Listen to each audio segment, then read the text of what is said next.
Hello, I'm your host, Grayson Brulte. Welcome to another episode of SAE Tomorrow Today, a show about emerging technology and trends in mobility with leaders and innovators who make it all happen. On today's episode, we're absolutely honored to be joined by Alistair McIntosh, CTO of Lilium, who will tell us the story of the Lilium Jet and the latest in their certification process. We hope you enjoy this episode. Alistair, welcome to the podcast. Hi there, Grayson. Great to be here. Thanks. It's great to have you here because eVTOLs are the future of transportation. They're going to have a massive positive impact on transportation. They're going to allow individuals to move around the region and eventually move around the world. I'm really curious, Alistair, to kick things off. How is Lilium approaching the eVTOL market? Well, it's a really interesting subject. I think one of the things that we started off was really the environmental issue. Now, I think decarbonisation. I'd say the case for decarbonisation has been clearly made, so that there's no need to go through there. But aviation, in particular, generates about 2.5% CO2 emissions to the annual total. So aviation's a big player. And clearly there's a lot going on there. So that's one aspect. The other aspect is then about moving around the planet. A lot of our infrastructure today, it's congested. If it's a car, whether it's on the rail, even in the air, it's getting really difficult in some parts of the world. So there's opportunities to be had to optimize that. If you want to make changes to some of that infrastructure, it takes a lot of time, it takes a lot of money. Having an eVTOL as an example where we can move quickly and cleanly actually navigates our way through some of those challenges. One other point I think is really interesting. In 2021, EASA, so our European Certification Authority, did a survey. They took some reading of the public, and actually there was an 83% positive response about the opportunities to at that point they were really focusing on urban air mobility, but I think it goes across the wider spectrum here. So there's a real kind of the positives there. There's still kind of residual concerns actually surprisingly about things like wildlife, but also safety is really key. You've got to come up with a product that's safe. So that's the kind of things that we've really focused on, and that's where we've put our efforts in to bring forward our electrical vertical takeoff and landing jet. It's interesting. I had lunch with a friend of mine yesterday who's a very large real estate investor, and he's from the Dallas metro region. And we were talking about Dallas, and he lives here in Florida now. And he goes, every time I go back, I don't like it. There's traffic. And he goes, I don't know how much longer the real estate market from the commercial standpoint or Dallas can grow because the traffic is making it unlivable. Because in order to put more roads, you have to go through permitting, you have to add lanes. It's very costly and very expensive. And Dallas-Fort Worth, the DFW region, is very spread out. You have Frisco in the north, Highland Park in the south. Is that a solution where Lilium could potentially fit in as these urban environments grow and the traffic becomes horrendous? Or even look at Los Angeles, for example, from downtown to Santa Monica. Is that an example of where this solution could potentially fit in? I mean, clearly, when there's existing infrastructure, that's your starting point. You can really take that as a multiplier. I think the thing that Lilium, we've differentiated ourselves a little bit from some of the other guys in the area. We don't see ourselves as an air taxi. We're not really big on the urban aspect. We can certainly do it with the product we've got, but what we're really interested in actually is the regional aspect. So going further, going that sort of by regional, we'd sort of say 175 kilometers, that kind of range. So that's 105 miles. That's kind of what we're targeting. And also the point being a bigger cabin. And so we're really looking to have, we can carry 6 passengers, so plus a pilot, it's a 7-seater, taking more people further. Actually, it's a bigger impact. So there's a win-win there, particularly when you think about the not just the time savings, but also the impact on the environment. To me, you open up the tourism economy. If you look at Los Angeles to Santa Barbara, that's about roughly 96, 97 miles. That seems like that's a potential route infrastructure on both ends of the spectrum. Why did Lilium make the decision to focus on regional air mobility instead of urban air mobility? I think it's all about maximizing the impact that you can have. There is, I think, some still, you've got to ask yourself, if you've got the option of taking your car and going from A to B, or taking an aircraft over a shorter distance, if it's not cheap and affordable and readily accessible, you're going to take your easy option, you're going to jump in your car. We actually see the regional aspect being something that actually gives people more leverage. They can go further, they can do it relatively quickly, and they can do it cheaply if when we get to that point of mature costing. interesting. So we see that as a real good thing. Also, as you look around the planet, the connecting of not just city to city, but there's certain areas where people would love to connect, but it's just not so easy. So some island regions, for example. Also, yeah, tourism, as you say, there's certain areas. If I look maybe a bit more parochially in Europe, the south of France, in Spain, for example, Italy, there's places where it's really suited to be connected. Around London, how to get to Oxford, there's people who don't want to live in a city, want readily access and can very quickly hop over without sitting in motorways. And equally then America, a lot of, for want of a better expression, a kind of target-rich environment. There's a lot to go at. We certainly see Florida is a great area. We see fantastic networking that can be had there. Things just connect together. And particularly getting around Florida is not necessarily the easiest thing to do. I use the term, it's a pain in the tookie. It's really, truly a pain in the tookie to get around. And I said to your team members, I said, you have a partnership with NetJets, and congratulations on that. Have NetJets operate a service from Florida to the Bahamas. That fits within where you're going. I'm really curious, what competitive advantages does Lilium have from a technical perspective? Because you're not focused on the urban, you're focused on the regional. You have a really interesting design. What technical advantages do you have wrapped in that beautiful design? So the design is, as you say, quite beautiful. It is an outlier from the other guys. One of the things that everybody always spots very quickly is our ducted electric fans, our distributed propulsion, so our vector thrust. We don't have open propellers, so there's no open rotors here. And this is part of our overall strategy. One of the things that we really focused on from day one was noise. We also focused on scalability, simplicity, and also safety. But specifically then on the propulsion system, having a ducted fan actually allows you to contain the noise within the duct. You can also tune the frequencies. So as you do your fan design, the actual part that rotates, how it interacts with the airflow coming in, how it interacts with the airflow as it goes to the static components, you can actually tune that through good design. And that can get you a really low noise footprint. And that's really, as I said, been the keystone. And if you keep your fan diameter down, and spread out the distribution, hence the reason we have 30 engines in total, actually brings the noise signature right down. Then there's other added advantages, having a ducted fan. In the unlikely event that you were to have a fan blade release, a failure, for example, the duct will contain the blade. So it's a really strong thing from a safety perspective. On a propeller, once it goes, and it's got a high likelihood of creating damage to the actual aircraft. So there's aspects there. Also, there's other considerations. If you want to use existing infrastructure, 15 meters, 45 feet is your kind of helipad size standard. So you've got to fit your aircraft onto there. Now, we've packaged our aircraft with we've got two main rear wings and we've got two smaller wings at the front, so two canards as we refer to them. That package, actually, the wingspan sits nicely on an existing helipad as its length as well. So we're talking about a wingspan then of about 14 meters. So it all fits very comfortable. If you then want to, let's say, increase the size of your aircraft and take off more mass, lift more mass, when you've got open propellers, one of the problems you have there is you can only do one of two things. You either spin your propellers faster to get that higher lift energy, the higher thrust that you need. That creates more noise. The other option is that you grow the size of your propellers, either put more in or grow them. All of a sudden, very quickly, you run out of space on that existing helipad. So you're kind of locked into a design. One of the considerations then, as I say, that's the scalability aspect. We can play with our technology better tunes on packaging our overall aircraft into different shapes, which we're looking at a family plan here. We're coming to market, as I say, with a 6-seater, but actually we've got opportunity here to grow that and repackage that aircraft and make things happen a little bit differently. So that I think is a real advantage for us.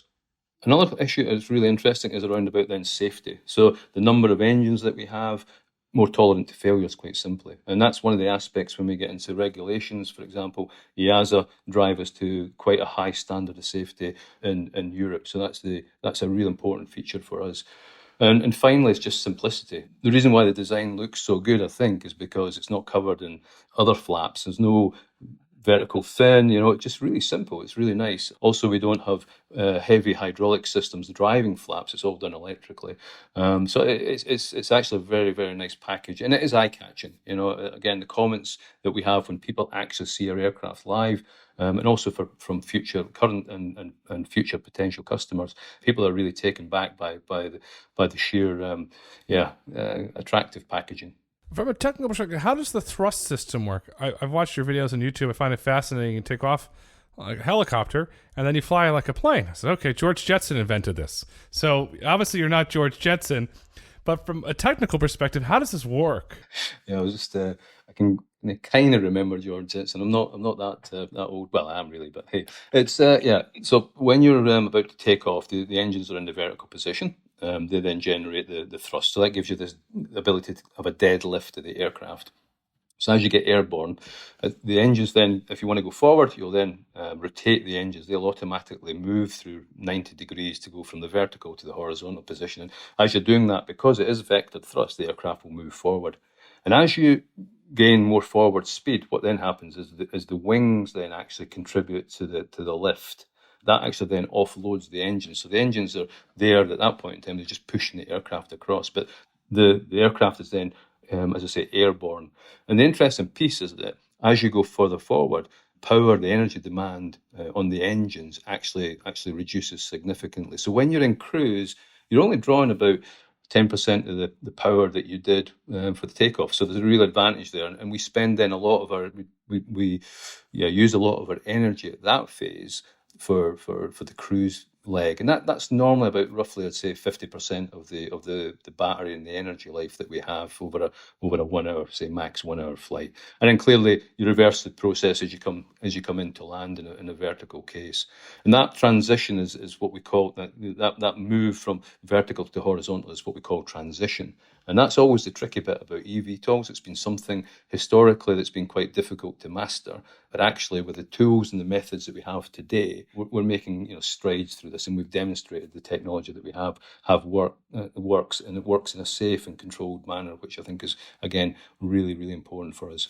What type of training does a potential Lilium pilot have to go through? Do they have to go through a whole new training course, a whole new regiment? What does that look like? The beauty of the aircraft, if you're sitting in the cockpit, and I have to, a bit of a disclaimer here, I'm not a pilot. So, however, the first time I went in our simulator, I was really amazed how easy the aircraft is to fly. The flight control computer takes care of everything. So, if you want to go up, if you want to go forward, it's very simple. You don't have to worry about what all the 30 of the engines are doing. The flight control computer takes care of that. So the pilots, from a pilot perspective, people can either be fixed wing, traditional sort of fixed wing, or rotorcraft, helicopters. They adapt very, very quickly. So training programs, very, very simple, very short. And it's an important part, really, about how we do that, because as we all know, the number of pilots in the world is a bit of a scarce commodity, and there's more to be done there. And indeed, we've actually partnered with Lufthansa Technical to help train pilots going forward, and we have Flight Safety International, so FSI. They are actually producing some additional simulators for us, so we'll have that capacity to both get pilots and to train with the infrastructure that we will put in place, both with ourselves and with future airlines going forward as well. I have to give you a lot of credit because you're building the infrastructure for a business to scale and a business to commercialize. At the same time, you're going through certification. Currently, Lilium's on track for EASA type certification, Lilium Jet, in late 2025. Overall, what goes into the type certification process, and what does it look like? We've been working with a European regulator. Being based in Europe, you start with your home base. So EASA is our regulator here. We've been engaged with EASA since 2017. EASA have taken a really interesting approach. Traditionally, and what's in the world there today is a number of rule books, as it were, depending on what your product is. Light aircraft, you're in what's referred to as CS 23. Bigger aircraft, heavier aircraft, CS25. Then you're into rotorcraft, it's into 27, and then heavy helicopters, 29. So these regulations already exist. However, EASA took a different approach. Because this is a whole new segment that's opening up, they've sort of said, well, this is a bit special, it's a bit different, it's electric powered, it could be hybrid, so it could be a combination of pure electric and maybe a gas turbine or something. But they took a different approach, and they've set out what they call SC VTOL, so Special Condition Vertical Takeoff and Landing.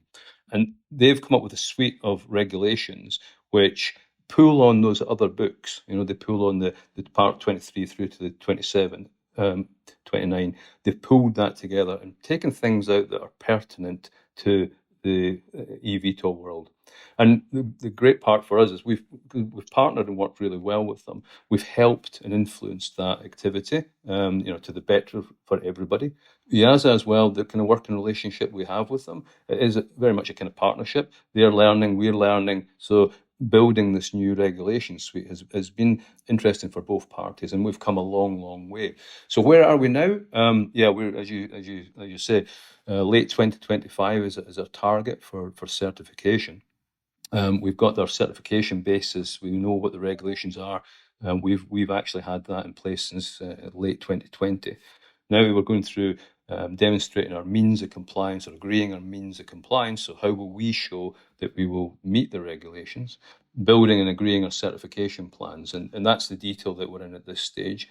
We're actually bringing our first aircraft that will go into flight test. That the hardware is actually making its way to the factory, so we'll start seeing some of the bigger significant parts like the fuselage at the back end of this year, which means we're going to start building our first aircraft for the flight test program for certification into next year.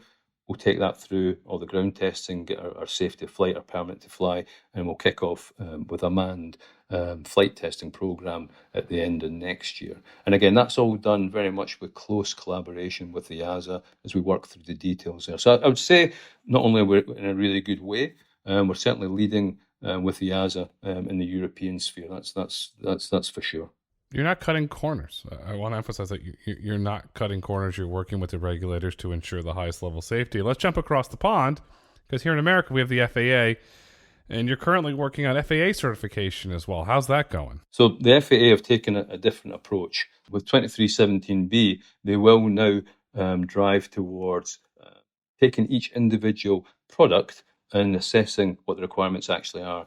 But interestingly, the level of safety that they're setting the bar at is 10 to the minus 7 or 10 to the minus 8, so slightly less than what EASA. It's not as demanding. The FAA have what they call a safety continuum. So depending on the complexity of your aircraft, how big it is, what is the public perception of level of safety required, they'll peg you at a certain level. They also then combine that with the operation, what's referred to at the moment as SFAR, so Special Federal Aviation Regulation. That's how the aircraft has to operate. So they would argue the combination of the 1317B and the SFAR gets you to the same level of safety that EASA mandates. So one's doing it, the EASA are doing it by design effectively, the FAA are doing it by a combination of design and operational limitation.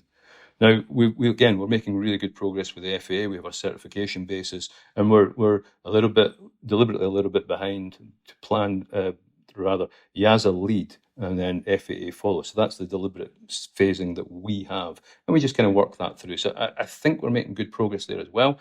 We have regular meetings with both parties and three-way parties as well. So I think is a really good thing. The other interesting piece would be, if I certify something in the FAA land, so in North America, that hasn't already had a previous certification with the EASA, that'll be quite challenging, because I'm going to bring something in that's to a lower design standard and try and get it approved in the EASA land in Europe. That's an interesting dynamic. Leyland, we're in the fortunate position, of course, having already secured that within Europe. It's relatively straightforward then to say, hang on, we've designed this to a higher safety standard, so North America, hey, we're good, and that's kind of how we see this playing out. And then obviously we had Brexit. What happens to the airspace of the United Kingdom? Do you have to go through a whole another certification process, or will one of those carry over? So similarly, it comes down to cross-validation. So the agreements that the EASA have around the world, and the CAA in the UK is one of those. The CAA have made a public statement. They are aligning themselves with the EASA.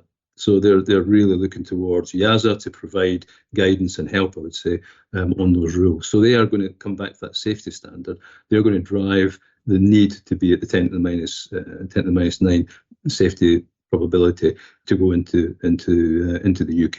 And indeed, one of our customers, eVTOL, is actually based in the UK, and there's other opportunities there as well. So I think we're well placed, and it's just again this cross validation and building upon the bilateral agreement that the EASA has with the UK authority. Okay, I'm going down the rabbit hole, so you got to forgive me because you have customers in Saudi Arabia where they're building NEOM. You have customers in China.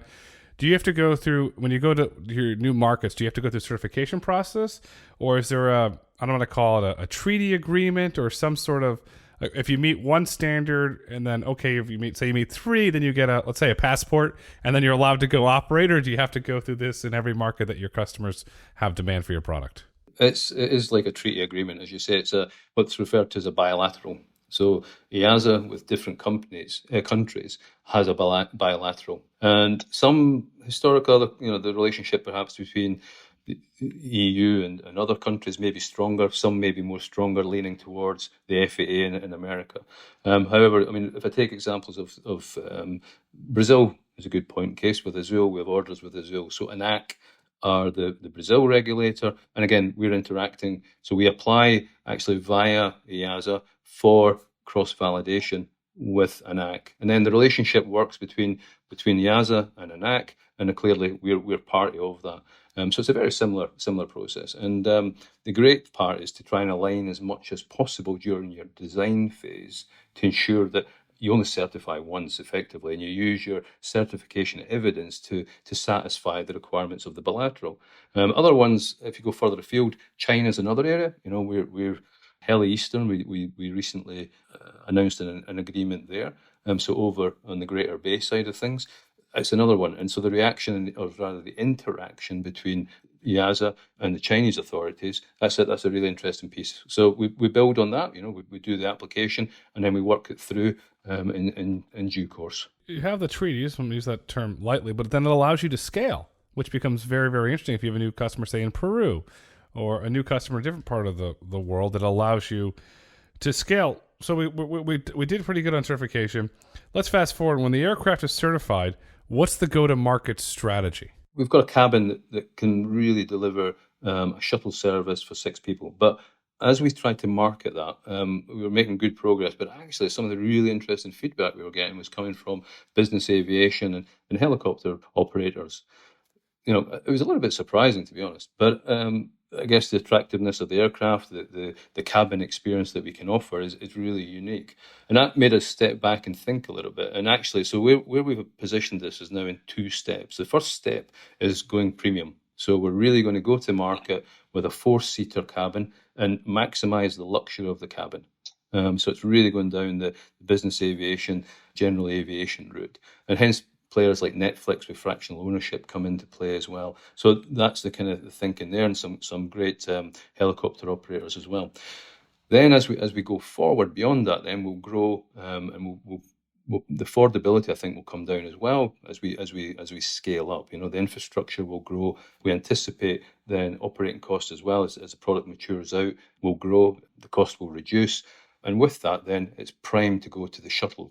So that's where the 6-seater then kicks in. And that's more you're kind of really wanting to make that accessible to everyone. You really want that to be the affordable thing that is not going to cost the earth. It's not just, you've got to be well-heeled, as it were, to be able to afford this. You want everybody to be able to fly. And with that, then, of course, here's that's the whole point about the maximizing the distance that you can travel and the number of people that you can take in that trip with you. So we really see that as a good stepped approach, and it's proving very successful so far.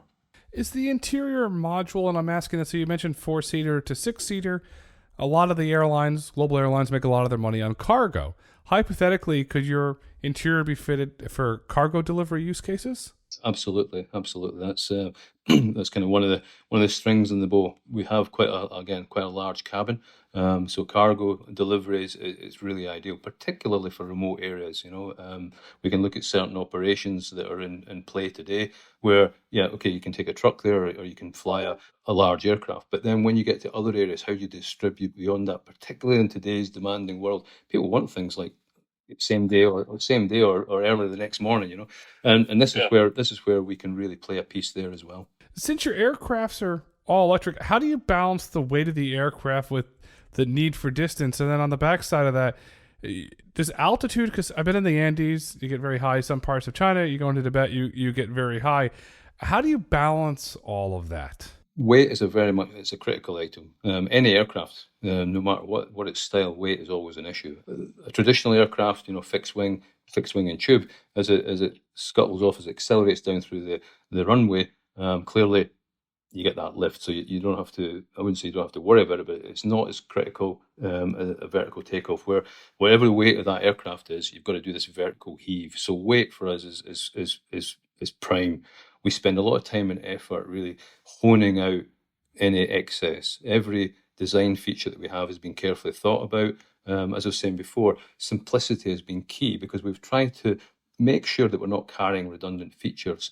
If you look at a traditional aircraft, where you have typically two engines tucked under the wing of an aircraft, you have the pod, so the duct that's wrapped around the engine.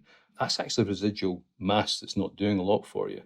In our design, our flaps, which where the engines are housed within at the trailing edge of the canard and wings, they actually also form part of the lifting surface. So they're doing dual purpose. They're giving you the duct that you need to contain the noise and give the aerodynamic performance from the fan, but they also contribute to the lift of the aircraft. So the canards, the wing, the fuselage itself, they all contribute to the lift. So there's no effort spared on taking out that extra bit of weight. Make sure we've maximised the use of the space that we have available. And then the cabin itself, we're working with Deal, one of our big suppliers, to finesse that. Also the seats themselves, there's a company, a little lesser known company perhaps, called Explicit. They are fantastic, and they've got certified seats that are coming in really lightweight. And again, when we get into airlines and even on the private side as well, in the business aviation, you can optimize the layout to meet the requirements, and you can offer those on the luxury side, with the business aircraft, or on the standard side, you can make it really fit for purpose and durable. So it's certainly modular, and it's quite a good thing that allows us to minimise the weight, maximise the effect, and get the range that we're looking for. Weight plays a big issue. Very public years ago, United took the seat backs out, the TVs, to save weight, and they did it. And there was a consumer uproar, and then guess what happened? The screens came back. As prices went up, the screens came out, they went back. But that's that aside, battery technology is getting better. It's improving. There's been some breakthroughs in labs. Toyota's had some breakthroughs where it's getting lighter, more denser.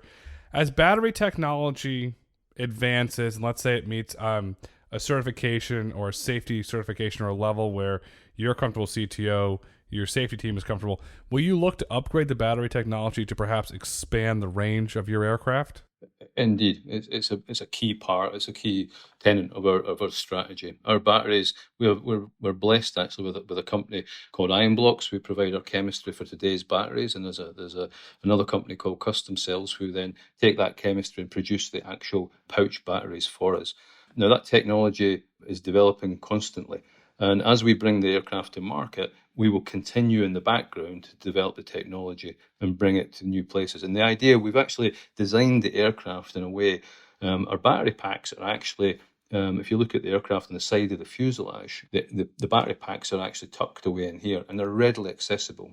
So as we develop the technology, we can then go and upgrade the aircraft in service and take them to a higher standard. So again, that's one of our motives for the regional side.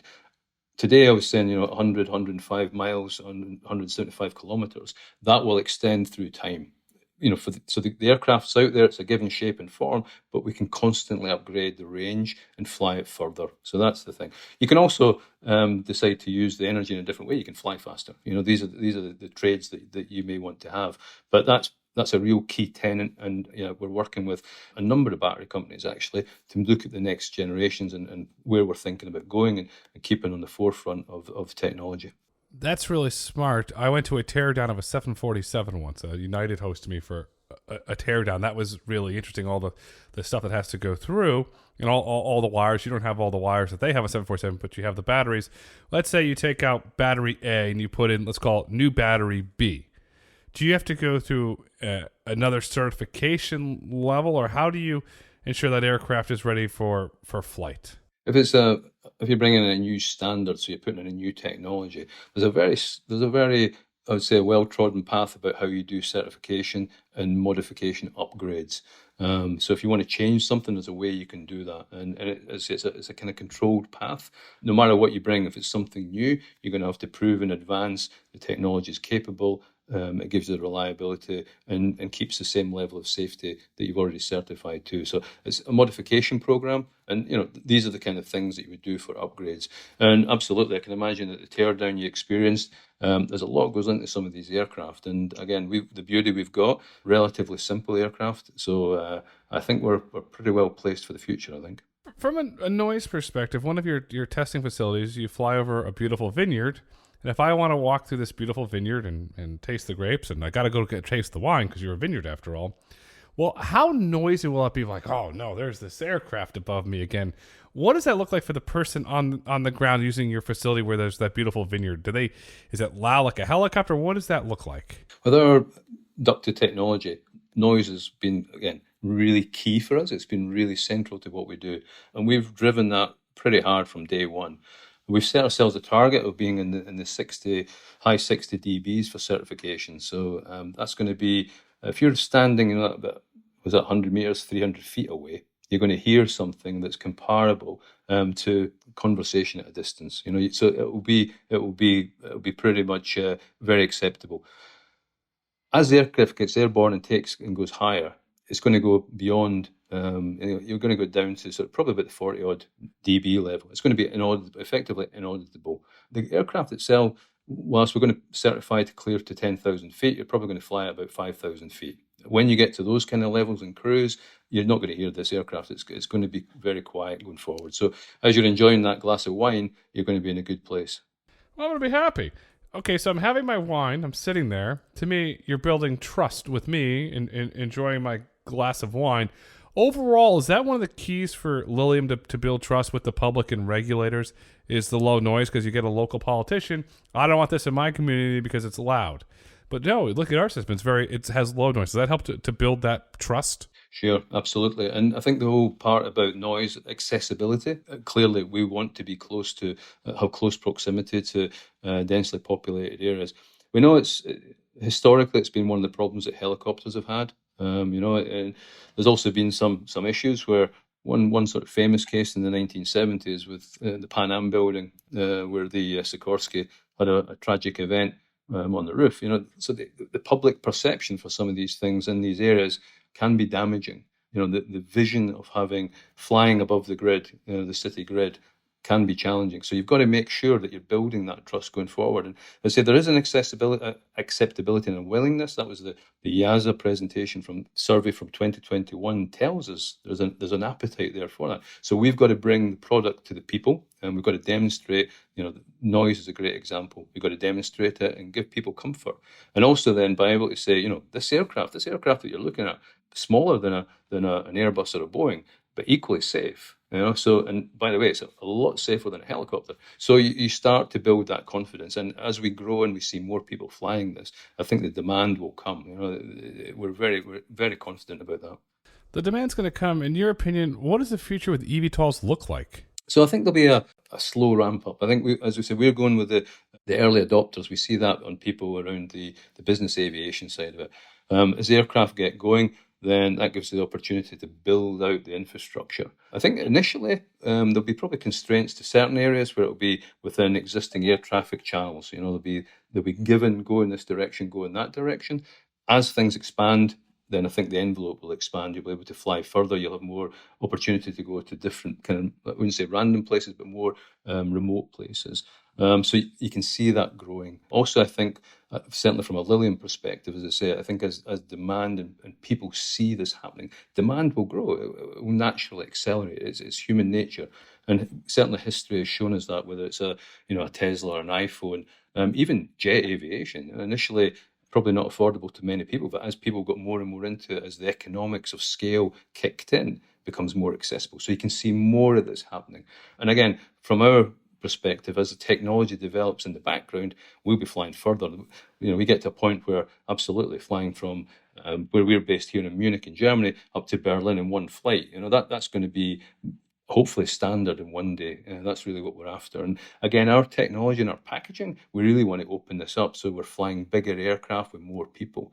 So we see that coming, and we see that coming, not so far away, I hope. There's a lot of fun things coming. And when you have customers, and here in Florida we have Disney World, and in California they have Disneyland, and in Florida we have this bus called Mickey's Magical Express, and it would take you from the Orlando airport to Disney World. Not fit for what you're building with Lillian, but I could see an opportunity from the west side of LA to Disneyland. You call it Mickey's Magical Air Express, and now you've got a whole service that Disney's operating through some charter pilot service. Kind of interesting. The driving service, and I spoke to a Disney executive yesterday, and I said, how are you guys doing? He goes, our number one goal is to keep them in the parks, because that's how we make money. They eat in the parks, they buy merchandise, the kid wants to see Mickey, they go buy more stuff. So what you're building could be Mickey's potential Air Express. It's going to be a lot of fun to see how this technology is rolled out, and I'm really looking forward to it. Alistair, as we look to wrap up this insightful conversation, what would you like our listeners to take away with them today? I think first and foremost, just to take the point that, Lilium, we're not a ride-sharing air taxi. We're really focused on regional air mobility. Electrical aviation in kind of practice, eVTOL is a real practical contributor that will enable lives, enrich lives, and do great things, I think, for the for decarbonisation of aviation. So a lot to be played for. And the real important part is it's real. It's happening. It is today. It is actually not only Lilium, and we've been at it for a little while now. There's other companies doing the well. We have aircraft flying. We're in certification programs. We have a great supply chain. There's a lot of people already engaged in this. So this is a real thing that's going on. So literally, this is something that's not tomorrow. It's not 2 decades away. Yeah, not tomorrow. It's actually now. It's actually happening. It's real. eVTOLs are real. They're here today. Today is tomorrow. Tomorrow is today. The future is Lilium. Alistair, thank you so much for coming on SAE Tomorrow Today. It's been a lot of fun. Thank you very much. Thank you for listening to SAE Tomorrow Today. If you've enjoyed this episode and would like to hear more, please kindly rate, review, and let us know what topics you'd like for us to explore next. Be sure to join us next week as we explore the latest in autonomous freight technology with Enrine's Tim Dawkins. SAE International makes no representations as to the accuracy of the information presented in this podcast. The information and opinions are for general information only. SAE International does not endorse, approve, recommend, or certify any information, product, process, service, or organization presented or mentioned in this podcast.